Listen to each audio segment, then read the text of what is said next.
歡迎嚟到老小孩與你活學活用電腦呢個頻道，主要係想同大家分享一下電腦嘅資訊。如果各位未訂閱嘅話，請免費訂閱鼓勵下我啊！而家我哋就進入今次嘅分享主題啦。AI 文字轉語音之前我都同大家分享過噶啦，今次同大家分享一個比較特別少少嘅。嗱，一般呢類型嘅工具，我哋輸入咩文字呢？佢就照讀出嚟嘅。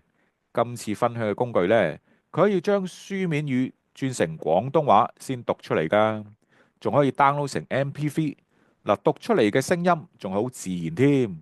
我哋先上個網站啊，個網址係 https://cantonts.replis.app。嗱，大家係唔需要抄個網址噶，我係會擺翻條 link 出嚟俾大家參考嘅。好，等我都上翻個網站先。相信呢，大家都見到網站啦。